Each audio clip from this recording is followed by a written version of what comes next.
Nothing jolts you awake like the possibility of losing what you love the most. I'm Kimberley, a mum, a teacher, and a learning designer, passionate about holistic, inclusive education. Today, I'm going to tell you a story of loss, love, and hope, and how this helped me to reimagine what's possible in education. 2.5 years ago, my dad, a brilliant, active, and healthy man, collapsed suddenly and unexpectedly. He was rushed to hospital, and within a week, he was in a coma. As his family, we stood by in disbelieving fear, knowing that all of our fates lay in the hands of these doctors. We trusted that they would be using the most up-to-date technology and research to save his life.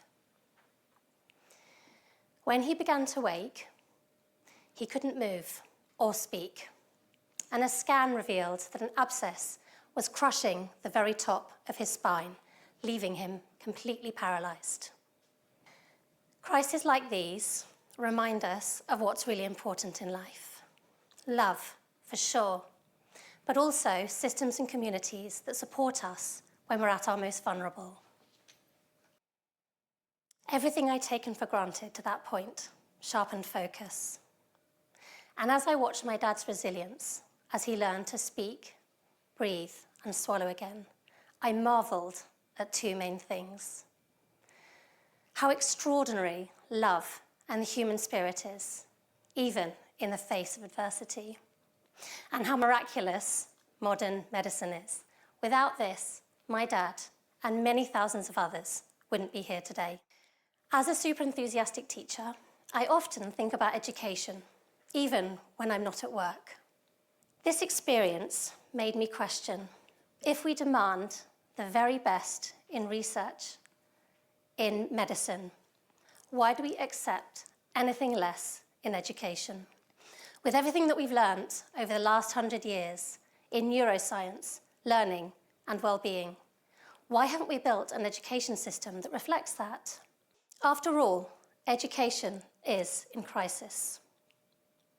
The Children's Society report that our UK teenagers rank lowest in life satisfaction across 27 European countries. STEM4, a mental health charity, report that 1/4 of our UK teenagers have a probable mental health disorder, and half of those have, shockingly, thought about ending their lives. With the evolution of AI, most of the jobs our young people will be doing haven't even been invented yet. We're using an education system designed for a world that no longer exists. Let me ask you, would you board a plane for a long-haul flight using engineering from a century ago? Would you trust a hospital with life-saving surgery using practices and medications from a century ago? Why are we educating our children with outdated models? Here's the good news. It doesn't have to be this way. I'm part of a growing movement of schools, educators, and organisations building the schools of dreams. I say this with a little tongue-in-cheek, because we all know that a one-size-fits-all approach doesn't suit everyone. But we can use the very best in practice to build the schools of the future, and that's just what we're doing.